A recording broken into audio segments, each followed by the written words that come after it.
ಅತಿ ಎತ್ತರದ ಸಿಐಟಿಐಸಿ ಟವರ್ಗೆ ಅಪ್ಪಳಿಸಿದ ಸಣ್ಣ ವಿಮಾನ, ಆಘಾತಕಾರಿ ವಿಡಿಯೋ ವೈರಲ್. ಚೀನಾದ ಬೀಜಿಂಗ್ನಲ್ಲಿರುವ 108 ಅಂತಸ್ತಿನ ಅತಿ ಎತ್ತರದ ಗಗನಚುಂಬಿ ಕಟ್ಟಡವಾದ ಸಿಐಟಿಐಸಿ ಟವರ್ಗೆ ಸಣ್ಣ ವಿಮಾನವೊಂದು ಅಪ್ಪಳಿಸಿರುವ ಆಘಾತಕಾರಿ ಘಟನೆ ಬೆಳಕಿಗೆ ಬಂದಿದೆ.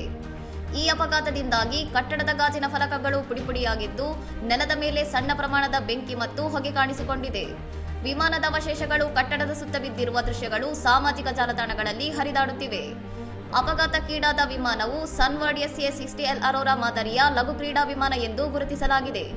ಈ ವಿಮಾನವನ್ನು ಪೈಲಟ್ ತರಬೇತಿ ಮತ್ತು ಮನೋರಂಜನಾ ಉದ್ದೇಶಗಳಿಗಾಗಿ ಬಳಸಲಾಗುತ್ತಿತ್ತು. ಘಟನಾ ಸ್ಥಳವನ್ನು ಪೊಲೀಸರು ತಕ್ಷಣವೇ ಸುತ್ತುವರೆದು ಭದ್ರತೆಯನ್ನು ಬಿಗಿಗೊಳಿಸಿದ್ದಾರೆ. ಅಲ್ಲದೆ ಸ್ಥಳೀಯವಾಗಿ ಈ ವಿಡಿಯೋ ಮತ್ತು ಫೋಟೋಗಳನ್ನು ಹಂಚಿಕೊಳ್ಳದಂತೆ ಮತ್ತು ಅಳಿಸಿ ಹಾಕುವಂತೆ ಅಧಿಕಾರಿಗಳು ನಿರ್ಬಂಧ ವಿಧಿಸಿರುವುದು ವರದಿಯಾಗಿದೆ. ಬೀಜಿಂಗ್ನಲ್ಲಿ ಮೇ 1ರಿಂದ ಡ್ರೋನ್ ಮತ್ತು ಸಣ್ಣ ವಿಮಾನಗಳ ಹಾರಾಟದ ಮೇಲೆ ಕಠಿಣ ನಿರ್ಬಂಧಗಳನ್ನು ಹೇರಲಾಗಿದೆ. ಹೀಗಿದ್ದರೂ ಇಂತಹ ಘಟನೆ ನಡೆದಿರುವುದು ಭದ್ರತೆಯ ಕುರಿತು ಪ್ರಶ್ನೆಗಳನ್ನು ಹುಟ್ಟುಹಾಕಿದೆ. ಈ ವಿಮಾನ ಅಪಘಾತದ ಬಗ್ಗೆ ಚೀನಾದ ಅಧಿಕಾರಿಗಳು ಅಥವಾ ವಿಮಾನ ತಯಾರಿಕಾ ಕಂಪನಿಯಿಂದ ಇಲ್ಲಿಯವರೆಗೆ ಯಾವುದೇ ಅಧಿಕೃತ ಪ್ರತಿಕ್ರಿಯೆ ಲಭ್ಯವಾಗಿಲ್ಲ. ಇನ್ನಷ್ಟು ಸುದ್ದಿಗಳಿಗಾಗಿ ನೋಡ್ತಾ ಇರಿ ಸೌರಂ ಟಿವಿ.